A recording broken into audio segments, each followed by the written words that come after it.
स्वागत है सभी का आप सबकी टाइप्स ऑफ नॉलेज फैमिली में। जैसा कि मैं टाइटल में आपने देखा होगा, ये वीडियो आप लोगों के लिए बहुत ज़्यादा इंपॉर्टेंट है। चाहे आप सिलेक्ट हो चुके हैं इस साल या फिर आने वाले टाइम में आप सिलेक्ट होंगे, जो भी अभी सिलेक्ट नहीं हुआ है, तो सभी के लिए ये वीडियो बहुत ज़्यादा इंपॉर्टेंट हो जाता है। एंड ये वीडियो बाद में भी बना सकते थे, बाद में भी आपको बता सकते थे सिलेक्शन के, बट मैं पहले से आपको सारी चीज़ें बताना चाहता हूँ ताकि आप सब चीज़ों से अवेयर रहें आखिर आपको सिलेक्शन के बाद करना क्या होता है। क्योंकि सिलेक्शन के बाद भी बहुत ज़्यादा प्रोसेस होती है, वो आपको सब कुछ पता होगी पहले से, तो आप सब पहले से ही प्रिपेयर रखेंगे। तो दोस्तों, वीडियो शुरू करने से पहले मैं बता दूं कि आपको मैं पहले भी MES को लेकर वीडियो बना चुका हूं, इलेक्ट्रिक इंजीनियरिंग सर्विसेज के डिपार्टमेंट के रीजन के प्रेफरेंस पर लेकर और बहुत सारी चीज़ों पर। तो आपको इससे रिलेटेड मैं और भी वीडियोस बना दूंगा जो भी आपके लिए इंपॉर्टेंट होंगे आपके सिलेक्शन के बाद की प्रोसेस के। तो सब एक एक करके वीडियो आपको सब चीज़ें बता दूंगा ताकि आप पहले से ही अवेयर रहे इन चीज़ों को लेकर। देखिए, हम जानते हैं कि अभी भी कुछ लोग हमें कमेंट करेंगे कि वीडियो बकवास है, कुछ काम का नहीं है, कुछ कंटेंट नहीं है, काम की चीज़ें डालो या फिर कुछ भी इस वीडियो में नहीं है। तो मैं बता दूं कि हमारा मकसद सिर्फ आपका सिलेक्शन तक हेल्प करना नहीं है। हम चाहते हैं, हमारा मकसद है कि आपकी कुर्सी से कुर्सी तक के रास्ते तक जितनी पॉसिबल हो हम आपकी हेल्प कर सकें। पहली कुर्सी आपकी स्टडी टेबल होगी, वहाँ से लेकर दूसरी कुर्सी आपकी ऑफिस की होगी, यानी आपके ज्वाइनिंग तक आप कुर्सी से बैठ जाते। उस बीच जितनी भी प्रोसेस है, सब चीज़ों में हम आपकी हेल्प करना चाहते हैं और हम करते रहेंगे। सो हमारा मकसद यही है। तो वीडियो आपको अच्छा लगता है, आप चाहते हैं ये चीज़ जानकारी लेना, तो पूरा ज़रूर देखिएगा। एंड जिन्हें लगता है इसमें कुछ भी नहीं है, तो भाई आपको एक दिन इस चीज़ की ज़रूरत पड़ेगी, तो आप वापस आके इस वीडियो को देख लीजिएगा। तो चलिए अब स्टार्ट करते हैं हम इस चीज़ों को, प्रोसेस को, कि आखिर medical verifications, session forms, region preference आपके जो होंगे वो सब चीज़ें कैसे आखिरकार होती हैं। तो MES का वीडियो ज़रूर देखिएगा, उसमें कुछ चीज़ें बताइए, और भी आप वीडियो अपलोड करेंगे सब चीज़ों के साथ। इस बार CPWD का है, हम 4-5 फॉर्म्स हैं, इनको हम देखेंगे आखिरकार कैसे किए जाते हैं, क्या प्रोसेस होती है। तो CPWD में जितने भी कैंडिडेट सिलेक्ट हुए होंगे उनका नॉमिनेशन आया होगा कि आपको CPWD में लिया गया है। पोस्ट ऑफ प्रेफरेंस का आपको बता चुका हूँ, वो SSC के फॉर्म में होता है, डॉक्यूमेंट वेरिफिकेशन का टाइम भी होता है, बट ये है आपका सिलेक्शन के बाद। देखिए, पहले भी बता चुका हूँ MES वाले वीडियो में कि आपका सिलेक्शन के बाद SSC से कोई नाता नहीं होता। आपको सारा प्रोसेस अपडेट सब मिलेगी आपको आपके डिपार्टमेंट में जिसमें आप चुने गए हैं, तो वहाँ सारी अपडेट आती है। SSC उसके बाद कोई अपडेट नहीं देता है। तो अब आप देखिए, CPWD से अपडेट आती है, एक आपका नॉमिनेशन हो चुका है पहले, तो उसके बाद वहाँ से फॉर्म्स आते हैं कि आपको ये फॉर्म्स फिल करके आपको पहुंचाना होता है। एंड और भी प्रोसेस होती है, पर्सनल वो डॉक्यूमेंट वेरिफिकेशन भी करते हैं डिपार्टमेंट्स। तो सब चीज़ें, सब अपडेट्स आपको सब एक एक करके सारी चीज़ें मैं टाइम टेबल बताता रहूँगा अगले साल के लिए, ताकि आप पहले से प्रिपेयर रहें। तो ये नॉमिनेशन के बाद ये जो चीज़ आई है, डोजियर सेंड होता है, जहाँ पर आपके रीजन प्रेफरेंस किए जाते हैं कि आप CPWD में भी कौन कौन से रीजन में अवेलेबिलिटी है, वहाँ कहाँ जाना चाहते हैं, आपकी प्रेफरेंस दे सकते हैं। और वो कैसे होती है वो चीज़ मैं यहाँ डिस्कस करूँगा। साथ ही में मेडिकल सर्टिफिकेट बनवाना होता है, अटेस्टेड करना होता है, आपको आइडेंटिटी डिक्लेरेशन होती है, बहुत सारी चीज़ें होती है।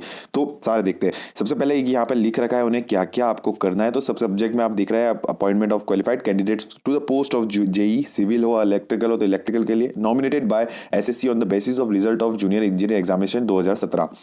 यहाँ पर लिखा है आई एम डायरेक्टेड टू से डेट। आपको यहाँ पर बता रखा है कि आपको यहाँ के लिए नॉमिनेट किया गया है इस पे स्केल पर, इस डिपार्टमेंट में। एंड ये चीज़ आपको स्टार्टिंग में दे रखी है। सेकंड पॉइंट में इन्होंने लिखा है कि आपको ये कुछ फॉर्म्स हैं जो डाउनलोड करने होंगे आपको वेबसाइट पर डिपार्टमेंट की, जो इन्होंने बता रखी है, और आपको स्पीड पोस्ट या फिर मेल के थ्रू, मेल का किसी किसी डॉक्यूमेंट में है, बट सारे आपको स्पीड पोस्ट के थ्रू डेट दी जाती है कि इस डेट पर आपको वहाँ ऑफिस में पहुँचाना है, एड्रेस दे रखते हैं वो, ठीक है। एंड साथ में आप देखेंगे यहाँ पर 5 चीज़ें इन्होंने लिख रखी है आपको क्या क्या इस फॉर्म में भरने होंगे। जो CPWD, देखिए सबका अलग अलग प्रोसेस होती है, अलग अलग डिपार्टमेंट के अलग अलग टाइप के फॉर्म्स होते हैं जो वो फिल करवाते हैं। ये CPWD का है, किस तरह का है वो आप देख लेंगे। ऐसे ही MES एंड बाकी सेंट्रल वाटर कमीशन एंड सबके डिपार्टमेंट के अलग अलग टाइप के फॉर्म्स होते हैं, बट यही 5 फॉर्म इस टाइप के होंगे, बट वो कुछ अलग अलग टाइप के होंगे। देखिए, प्रेफरेंस ऑफ रीजन, आपको प्रेफरेंस ऑफ रीजन वाला फॉर्म होगा। आपको अटेस्टेशन फॉर्म्स के 4 सेट होंगे, सब आपको भरना है। कुछ पेज, कुछ भी चीज़ आपको खाली नहीं छोड़नी है। आपको आइडेंटिटी सर्टिफिकेट भरना है, डिक्लेरेशन होगा मैरिड और अनमैरिड स्टेटस का डिक्लेरेशन करना है आपको कुछ, और मेडिकल फिटनेस सर्टिफिकेट करना है, जो इसके भी 2 एक फॉर्म होते हैं, वो हम देख लेते हैं। यहाँ पे इन्होंने कुछ वार्निंग्स एंड सजेशंस दे रखे हैं कि आपको अटेस्टेशन फॉर्म्स जो भरने हैं कुछ भी ब्लैंक नहीं छोड़ना है, आपको फोटो सब जगह लगाना है और फोटोज़ पे सिग्नेचर करके रखना है, और आपको जहाँ पे पहुँचाना है वो एड्रेस दे रखा है, जहाँ पे पहुँचाना है वहाँ आपको टाइम पे पहुँचा देना है। ये चीज़ उन्होंने बोल रखी है, और कुछ भी गलत नहीं भरना है, ये चीज़ ध्यान रखिएगा। 4 नंबर का पॉइंट आपको लिख रखा है यहाँ पर, सिविल सर्जन के ऊपर लिखा है, और कुछ और भी ऑफिसर्स होते हैं जो मेडिकल एग्जामिनेशंस और सर्टिफिकेट आपका बनाते हैं, तो वहाँ के लिए भी 2 फॉर्म है। तो एक फॉर्म आपको उनके प्रेजेंस में भरना होता है सारी चीज़ें, ताकि कुछ पूछना हो तो आप पूछ सकते हैं। एंड सेकेंड फॉर्म होता है वो डिक्लेरिफाई करते हैं, वो उसको अटेस्टेड करते हैं, एंड वो आपको फिट बताते हैं मेडिकल सर्टिफिकेट फॉर्म, आपका सर्टिफिकेट बनाते हैं। तो वो 2 चीज़ें आपके सर्जन और इनके साथ साथ में होने वाली हैं। तो वो क्या है वो हम आगे देखते हैं। सारे फॉर्म्स नीचे हैं, अभी आपको डिटेल बता रहा हूँ। ओके, तो यहाँ पर ये चीज़ बता रखी है। एंड सेकंड आपको यहाँ पर दिखेगा, तो ये आपके सामने एक और चीज़ है जो कि होगा रीजन प्रेफरेंस के लिए। तो इन्होंने यहाँ पर इस फॉर्म में बता रखा है कि ये रीजन्स हैं जहाँ जहाँ आपकी पोस्टिंग है। तो रीजन के बता रखा है कि आपको काम क्या होगा, नेम ऑफ द स्टेट्स, यानी कि उस रीजन में कौन कौन सी स्टेट्स आ रही है। देखिए, आप जब एसएससी के रीजन भरते थे एग्जामिनेशन के लिए, वो अलग चीज़ है, और ये जो रीजन है ये डिपार्टमेंट के रीजन है। ओके, एसएससी के नहीं है। तो डिपार्टमेंट के रीजन में स्टेट्स देख लीजिएगा आप कौन कौन सी स्टेट में आ रही है, तो अब इसके अकॉर्डिंग आपको प्रेफरेंस बनने होंगे। यहाँ पर नीचे प्रेफरेंस का फॉर्म इस तरह होगा, इस तरह का फॉर्म होगा, जहाँ पर आपको जिस रीजन में अवेलेबिलिटी होगी वहाँ रीजन लिखा होगा, और आपको 1 2 3 के फॉर्म में प्रेफरेंस देना होता है, और इस छोटी चीज़ें जो ऊपर हैं वो भरनी है। एंड यहाँ पर roll number, rank number and सब चीज़ें भरनी है। अब दूसरी चीज़ है, आपको यहाँ पर ये साफ साफ बता रखा है कि आपको रीजन का प्रेफरेंस तो भर रहे हैं, पर आपको उस रीजन में मिलता है या नहीं मिलता है ये डिपेंड करता है आपकी मेरिट पे, यानी आपकी रैंक पे भी डिपेंड करता है, और आप के प्रेफरेंस पर भी डिपेंड करता है। आपने जैसे नॉर्थ रीजन भरा और आपकी रैंक अच्छी होगी, और नॉर्थ रीजन में मान लीजिए 50 कैंडिडेट्स को सिलेक्ट लेना है, ठीक है, तो आपकी 50 कैंडिडेट्स में अच्छी रैंक होगी, और नॉर्थ रीजन में भले 100 कैंडिडेट ने भरा होगा, बट आपकी रैंक उन 100 कैंडिडेट से अच्छी होगी। अगर 100 कैंडिडेट नॉर्थ रीजन डाल रहे हैं तो 100 कैंडिडेट 50 ही भरना है, तो उन 50 के अंदर आपकी रैंक आ रही होगी, तो आपका सिलेक्शन जरूर हो जाएगा। एंड आपको आपके मनचाहे प्रेफरेंस पर आपके रीजन में आपको पोस्टिंग दे दी जाएगी। तो रीजन का प्रेफरेंस का ये क्राइटेरिया रहता है, जो कि आपके मेरिट पर भी डिपेंड करता है। आपको मनचाहे रीजन में जाना है तो आप मेरिट अच्छी लाएंगे तो आपको उसका फ़ायदा मिल सकता है, ठीक है। अब आके देखिए, यहाँ पर देखिए, to be filled by candidate in his own hand writing. Instructions इन्होंने दे रखे हैं, कहाँ आपको क्या चीज़ का ध्यान रखना है, उसी का ध्यान रखते हुए आपको सारी चीज़ें भरनी है, ताकि आपको कोई प्रॉब्लम आने वाले टाइम में नहीं आए। इसलिए इन चीज़ों का ध्यान रखिएगा जब भी आप इस फॉर्म को भरें। यहाँ आपको सामने दिख रहा है अटेस्टेशन फॉर्म। यहाँ पर आपको अटेस्टेड करना है सारी चीज़ें अपने ही हैंड राइटिंग में, डिटेल्स भरनी है, और क्या क्या डिटेल्स एक एक करके सारी चीज़ें पूछी जाती है। आपका नाम, फैमिली एड्रेस एंड सारी चीज़ें, आपको होम एड्रेस से लेकर फैमिली के बारे में और बहुत सारी चीज़ें जो होंगी, आप एक एक करके सारी चीज़ें देखेंगे तो आपको पता चल जाएगा। तो ये सारी चीज़ें आपको भरनी होती है आपके हैंड राइटिंग में, खुद के हाथ से, और सारा ये अटेस्टेशन है, ठीक है। आप अटेस्टेड कर रहे हैं तो आपके जानकारी में ये सब चीज़ें आपको सही भरनी है। एक एक चीज़ें इन्होंने दे रखी हैं, सब आपको फिलअप करना होगा। तो यहाँ पर जो जो इन्होंने पूछा है आपको सब भरना है। तो ये काफ़ी बड़ा अटेस्टेड फॉर्म है जो आपको अटेस्ट करना है, अटेस्टेशन फॉर्म। यहाँ पर सिग्नेचर एंड सारी चीज़ें करके ये फॉर्म आपका भरा जाएगा। इसमें एक एक डिटेल है, मैं ज़्यादा डिटेल आपको नहीं बता रहा हूँ, बस प्रोसेस बता रहा हूँ। ऐसे होता है, पढ़ेंगे तो आपको सब पता चल जाएगा इसके अंदर क्या भरना है। अब देखिए, आइडेंटिटी सर्टिफिकेट की बात आई तो इसमें ब्रैकेट में लिखा है certificate to be signed by any one of the following, यानी कि ये सर्टिफिकेट आपके यही लोग आपका साइन कर सकते हैं, आपको इन्हीं से कराना है। ऐसा नहीं है आप फर्जी चीज़ कुछ भी कर ले, ठीक है। ध्यान रखिएगा, आप किसी भी चीज़ के साइन और सर्टिफिकेट अटेस्टेड करवा रहे हैं किसी भी ऑफिसर से, आपको उनके साथ ही कराना, उनसे ही कराना है, यानी कि उनको पता होना चाहिए कि उन्होंने अटेस्टेड किया है। क्योंकि क्रॉस वेरिफिकेशन में, क्रॉस एग्जामाइन जब करते हैं डिपार्टमेंट्स, तब वहाँ पे कांटेक्ट करते हैं उन ऑफिसर्स से, और अगर वो ना कर देंगे तो आपका ही लॉस है बहुत ज़्यादा, ठीक है। तो कुछ भी गलत नहीं करना है आपको, ये ध्यान रखिएगा। देखिए, यहाँ पे ऑफिसर्स के नाम लिखे गए हैं, इन्होंने कहाँ का ऑफिस और कहाँ का ऑफिसर्स होंगे, ये वो आपका फॉर्म साइन करेंगे। इसके अलावा आपको नहीं कराना। तो लगभग इतनी लंबी लिस्ट है आपकी कि इतने इतने ये ऑफिसर्स आपके लिए सर्टिफिकेट तैयार कर सकते हैं। तो इन्हीं से आपको साइन एंड वो अटेस्टेशन कराना है, ओके। सील एंड साइन इनका लगता है। तो ये ऑफिसर्स दे रखे हैं इन्होंने, उसके बाद ये फॉर्म दे रखा है, ये फिलअप होगा, और सारी चीज़ें फिलअप होने के बाद आपको ये सर्टिफाइड कर दिया जाएगा। आइडेंटिटी सर्टिफिकेट है ये, and to be filled by the office की चीज़ें ये है, name, designation and full address of the appointment authority, post of which the candidate is being considered, ठीक है। ये to be filled by the office इन्होंने साफ लिख रखा है। नेक्स्ट इन्होंने दे रखा है डिक्लेरेशन। इसमें क्या करना है, देखिए इन्होंने ए से लेकर एफ तक की कुछ चीज़ें दे रखी हैं। अगर आप इसके अंदर जिसमें भी आते हैं तो वो आपको यहाँ लिखना है कि यहाँ पे ऊपर ब्लैंक दिख रहा है, डिक्लेयर कर लिखा हुआ, उसके बीच में आपको ये चीज़ रहेगी कि इन जितने भी दे रखे हैं यहाँ पे पॉइंट्स, इसमें से कुछ भी एक आपको सिलेक्ट करना, जिसके भी अंडर आप आते हैं। आप मैरिड है या नहीं है, आप विधवा हैं, आप मैरिड है या फिर आपकी दूसरी शादी हो चुकी है, जो भी कुछ भी कंडीशंस होगी वो आपको लिखना है और बाकी हटा देना है, ठीक है। आपको अगर अनमैरिड है तो अनमैरिड डिक्लेयर करना है। सारी चीज़ें date, place, signature, name in capital लिखना होगा। इसके बाद आपको यहाँ देखिए नोट में लिखा है please delete clauses not applicable, जो एप्लीकेबल नहीं हो रहा है। स्पेसिफिक दे रखा है इन्होंने application for grant of examination. देखिए यहाँ पर लास्ट के दो ई एंड एफ में पॉइंट में आपको ई क्या डी एंड एफ में आपको दिख रहा होगा application for grant for exemption is enclose. यहाँ पे कुछ एक एक्स्ट्रा कंडीशन है, जैसे कि that I am married and during the life time of my spouse I have contracted another marriage, ठीक है। तो ये सारी चीज़ें कुछ में आप एग्जामिशन चाहते हैं, चाहे कि आपको इसमें जहाँ जिस भी क्लॉज में इनको दे रखा है एग्जामिशन, तो वहाँ पर एक एग्जामिशन के लिए ग्रांट ऑफ एग्जामिशन फॉर्म भी होगा, जहाँ पे आपको ये भरना होगा, रीजन भी देना होगा। एंड यहाँ I requested that in view of the reason stated below I may be granted exemption from the. अब फ्रॉम द के बाद जो भी एग्जामिशन लेना है आपको ऊपर वाले क्लॉज में से, वो यहाँ लिख के आपको ये फॉर्म भरना होगा, साइन करना होगा। अब कैंडिडेट स्टेटमेंट एंड डिक्लेरेशन की बात आ गई, तो यहाँ पर आपको ये फॉर्म फिलअप करना है। इसमें सारी डिटेल आपकी पूछी गई है। ये फॉर्म आपको आपके जो भी सिविल सर्जन या डिस्ट्रिक्ट ऑफिस जो मेडिकल ऑफिसर्स दे रखे हैं, नीचे आपको दिए गए हैं कि किन किन से आपको करवाना होगा, मेडिकल सर्टिफिकेट बनवाना होगा, तो उनके सामने ही बिल फिल करना है, ताकि आपको इसमें कोई भी प्रॉब्लम हो तो उनसे पूछ के भर दी जाए।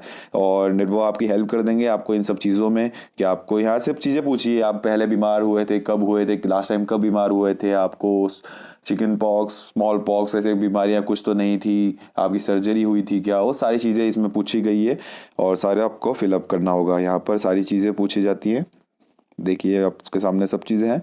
एंड डिक्लेरेशन करना है उसका, यहाँ पे लिखा हुआ signature of candidate sign in the presence of civil surgeon, उनके सामने ही आपको ये साइन करना होगा और ये फॉर्म भी उनके सामने ही आपको भरवाना होगा। ओके, ध्यान रखिएगा इस चीज़ का। इनके भी आपका क्रॉस वेरिफिकेशन में भी ये सब चीज़ें उनसे कांटेक्ट किया जाता है, और अगर वो कह दें कि ये फॉर्म मेरे सामने नहीं भरा गया या कुछ भी, तो आपका ही नुकसान है।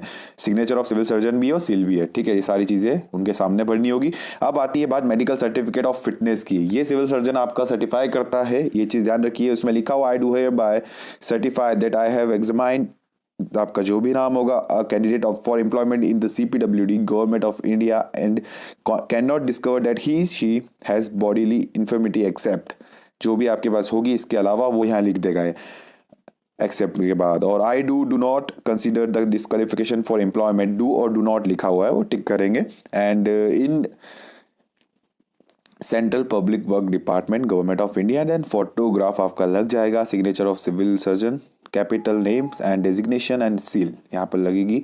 और या डू नॉट नहीं, आप अगर फॉर्मेट अलग से बनाएंगे, फॉर्मेट दे रखा है, अगर बनवाएंगे तो आई डू या डू नॉट अलग से करेंगे, ठीक है, टिक लगाने की जरूरत नहीं है। Signature of candidate, place and birth, ये सारी चीज़ें, तो ये सारे फॉर्म मैं आपको बता चुका हूँ और आपको बता चुका हूँ कैसे कैसे इनको फिल करना होता है और कहाँ से करना होता है। यहाँ इसमें आप और भी पढ़ेंगे तो आपको दे रखा है, यहाँ नोट में देखिएगा आप, यहाँ पर candidate shall be held responsible for the accuracy of about statement, ठीक है। तो ये चीज़ें ध्यान रखिए, आप सारी चीज़ें आप सही भरें, आपका ही फ़ायदा होने वाला है, ठीक है। तो आपको कुछ भी इसमें गलत नहीं भरना है, सारी डिटेल इन्फॉर्मेशन से इन्होंने पूछी है, कहीं कहीं जो उन्होंने वार्निंग दे रखी है, वार्निंग को ध्यान में रखते हुए सारी चीज़ें आपको पढ़नी होगी और उसके बाद आपको फिलअप करनी होगी। एंड फोटोग्राफ लगा के उस पर भी साइन करना होता है। तो ये कुछ फॉर्म्स होते हैं जो डॉक्यूमेंट आपका पोस्टिंग के पहले डोजियर में आपको भेजने पड़ते हैं, और आपको ये सब वहाँ पे पहुँचने के बाद आपका वेरिफिकेशन भी होता है, पर्सनल डॉक्यूमेंट वेरिफिकेशन, ये नॉमिनेशन के बाद की प्रोसेस है, और उसके बाद आपको पोस्टिंग के लिए अपॉइंटमेंट लेटर भी आता है। तो ये सब चीज़ें प्रोसेस होती है आपके सिलेक्शन के बाद, और ये भी बहुत इंपॉर्टेंट है। एंड डॉक्यूमेंट वेरिफिकेशन वाले भी वीडियो आपको बताया था कैसे क्या करना होता है, वो भी आपके लिए बहुत इंपॉर्टेंट होता है, क्योंकि आपको कुछ सर्टिफिकेट्स बनाने हैं, अगर कास्ट वाला लगाना हो तो बहुत सारी चीज़ें हैं, तो वो सब चीज़ें आपके लिए इंपॉर्टेंट हैं, आपको जानना ज़रूरी है।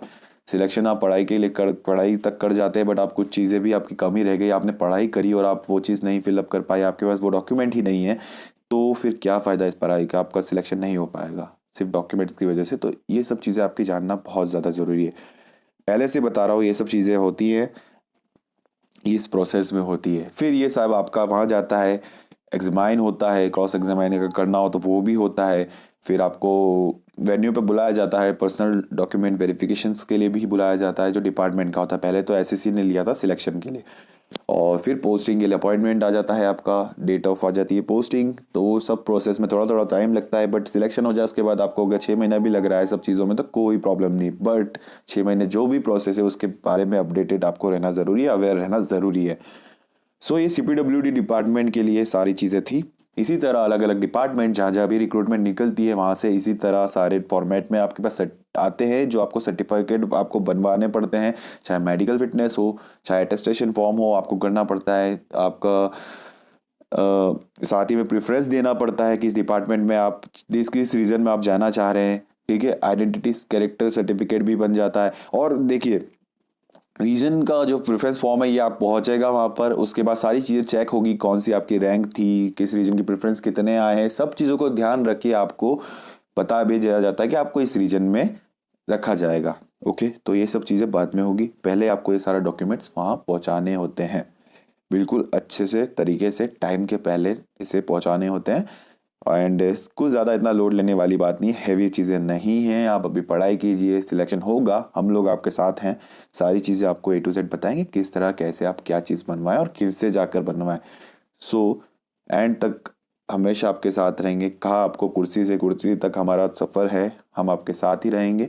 सब चीज़ें आपको टाइम टू टाइम सब बताते रहेंगे, कहीं भी आपको कुछ प्रॉब्लम नहीं आने वाली है, ठीक है। पढ़ाई जो है वो तो आप कर रहे हैं, करते रहेंगे। पढ़ाई की मदद के अलावा आपकी दूसरी चीज़ें जो होती है वो भी आपके लिए जानना बहुत ज़रूरी होती है। अभी आप पढ़ रहे हैं, सिलेक्शन नहीं हुआ है ना आपका, तो इसलिए आपको अभी जब चीज़ें लगेगी कि आपके काम की नहीं है या फिर अभी ज़रूरी नहीं है। बट जैसे ही सिलेक्शन होता है ना उसके बाद आप जैसे फील करेंगे ये चीज़, ठीक है। मैं बता दिया ये चीज़, बट जिन्हें पहले कुछ पता नहीं होता है या फिर पहले से नहीं होता है, सिलेक्शन के बाद उनके सामने सिलेक्शन की खुशी के अलावा जब ये चीज़ें आती है ना कि ये फॉर्म्स हैं, वो फॉर्म्स है, कब आएंगे, कैसे भरना होगा, क्या प्रोसेस है, कुछ पता नहीं होता है ना, तो माइंड इतना हैवी हो जाता है कि यार कैसे मैं करूंगा, मेरा सिलेक्शन तो हो गया, क्या डिपार्टमेंट से रिजेक्ट नहीं हो जाऊं, क्या मैं सब सही कर रहा हूं या नहीं कर रहा हूं। इतने क्वेश्चंस आपके माइंड में आने लग जाते हैं, घूमने लग जाते हैं कि आप कैसे करेंगे, क्योंकि आपको कुर्सी तक आपको पहुंचना भी है। सिलेक्शन तक तो आपने कर लिया, अब उसके बाद आपको ऑफिस तक भी पहुंचना है, वो प्रोसेस भी आपके लिए एक लोड दे जाती है आपके दिमाग में। तो इस चीज़ों की जानकारी आपकी होना ज़रूरी है,